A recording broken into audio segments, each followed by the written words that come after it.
अनुराग की पोस्टिंग दूसरे शहर में होने की वजह से अनुराग को अपनी पत्नी पायल और 4 साल की बेटी रिया के साथ वहाँ शिफ्ट होना पड़ा। अनुराग, ये घर दिखने में थोड़ा अजीब नहीं है? ऐसा लगता है जैसे कोई भूत घर हो। हमारे आने से पहले कल कोई भूत तो इस घर में नहीं रहता था। ऐसी बात नहीं है पायल, थोड़ा साफ सफाई हो जाएगी तो ये घर किसी महल से कम नहीं दिखेगा। क्यों रिया बेटी? पिताजी, ये नया घर मुझे बहुत पसंद है। देखो ना, इस घर में तो गार्डन भी है। मैं रोज उस गार्डन में अपने इस शेरू के साथ खेलूंगी।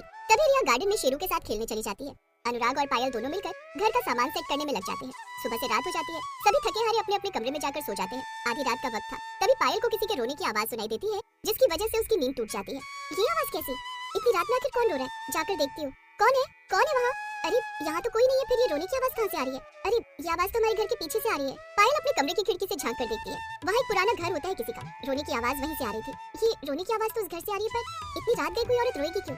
तभी उस घर से एक औरत बाहर निकलती है और पायल को अपनी खूनी आंखों से घूरने लगती है। तभी पायल अनुराग को उठाती है। अनुराग उठो, उठो अनुराग उठो, जल्दी देखो वहाँ कुछ है, कोई चुड़ैल जैसा। पायल, तुम पागल हो गई हो क्या? पढ़ी लिखी होकर कैसी बातें करती हो? देखो देखो, इतनी रात गए ऐसी बातें मत करो। रिया सुन लेगी तो डर जाएगी। वो तुम्हारा कोई वहम होगा। चुड़ैल वुड़ैल कुछ नहीं होती। सो जाओ और मुझे भी सोने दो। अनुराग पायल की बातों पर जरा भी विश्वास नहीं करता, पर पायल अभी भी रात वाली बात में खोई हुई थी। तभी दरवाजे की घंटी बजती है। कौन हो आप? क्या चाहिए? मेरा नाम सुजाता है और मैं आपके घर के पीछे वाले घर में रहती हूँ। आप लोग नए हैं इसीलिए मिलने चली आई। किसी भी चीज की जरूरत हो तो बताना। पायल उससे कुछ पूछती, इतने में वो औरत वहाँ से चली जाती है। अरे सुनो, बड़ी अजीब औरत थी। मुझे कुछ पूछने का मौका ही नहीं दिया, पर मैं उससे वो बात कैसे पूछती? कहीं सच में वो मेरा वहम तो नहीं था? हो सकता है वहम हो। इतना बोलकर पायल रिया के साथ गार्डन में खेलने चली जाती है। तभी खेलते खेलते रिया की बॉल सुजाता के घर के सामने चली जाती है। माँ, मेरी बॉल तो वहाँ चली गई, आप यही रहो, मैं भी लेकर आती हूँ। रिया जैसे ही अपने हाथों में बॉल उठाती है, तभी उसकी नजर सुजाता के घर की खिड़की पर जाती है। सुजाता के घर के अंदर चुड़ैल को देखकर रिया की चीख निकल जाती है और वो बेहोश हो जाती है।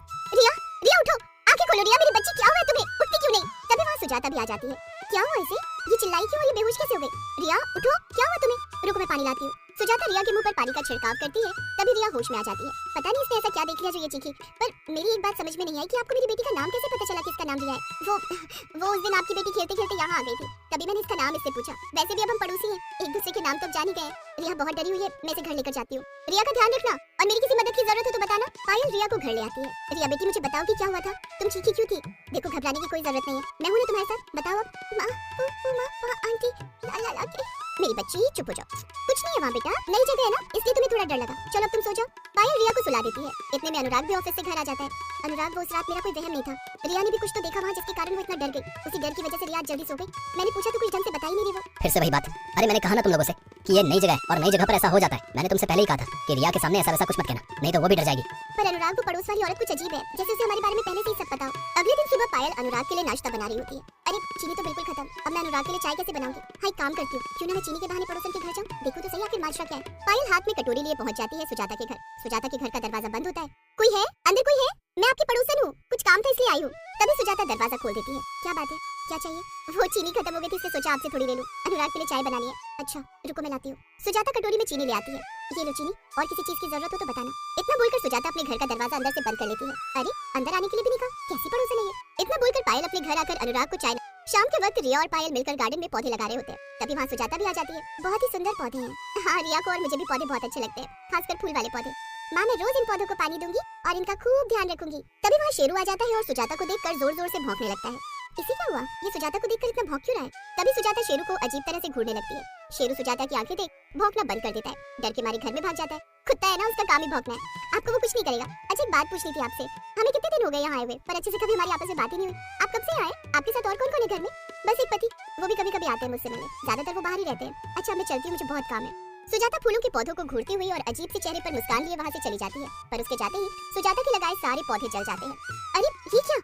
माँ, मेरे पौधे देखो, इन्हें क्या हुआ? अभी तो ये बिल्कुल सही थे, ये तो सारे जल गए हैं, पर कैसे कुछ समझ नहीं आ रहा। पायल ये बात अनुराग को बताती है, पर अनुराग उसकी बात पर ध्यान नहीं देता।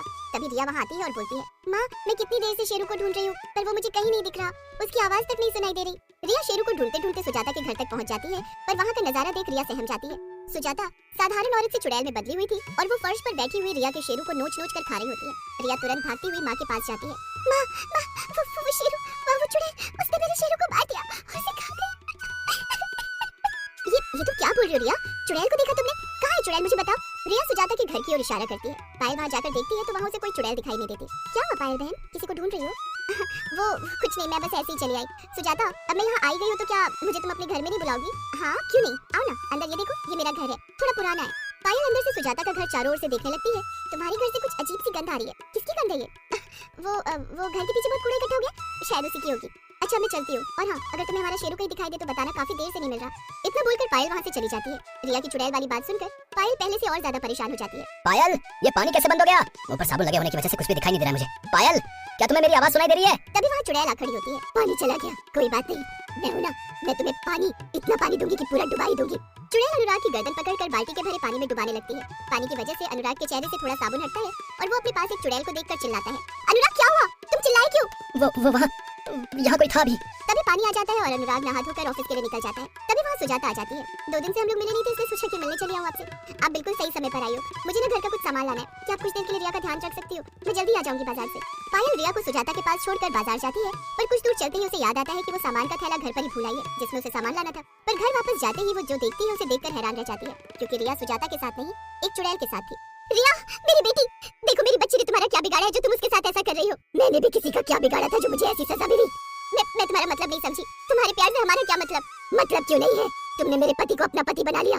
पहले मैं इस घर में रहती थी तुम्हारे पति अनुराग के साथ, बहुत प्यार करती थी, उससे शादी करना चाहती थी, पर अनुराग शादी के लिए राजी नहीं हो रहा था। बोलता था हम शादी के बिना भी तो पति पत्नी की तरह रह सकते हैं। एक दिन मैंने अनुराग से कहा कि मैं उसके बच्चे की माँ बनने वाली हूँ, अब तो शादी कर लो मुझसे। अनुराग ने मेरे साथ एक खेल खेला और मुझे यहाँ इस कुएं में धक्का देकर मार डाला। अगर तुम वाकई सच बोल रही हो तो तुम्हारी लाश अभी भी इस कुएं में पड़ी होगी। मैं एक पड़ोसी होने के नाते तुम्हारी मदद करूंगी और अनुराग को पुलिस के हवाले करूंगी। पायल चुड़ैल की बातों पर यकीन करती है और चुड़ैल भी पायल की बातों पर यकीन करती है। पायल पुलिस को सब बताती है, अनुराग से सब सच सच उगलवा लेती है और अनुराग को सजा हो जाती है। इतना बोलकर चुड़ैल वहाँ से हमेशा हमेशा के लिए चली जाती है और पायल रिया को लेकर अपने मायके चली जाती है।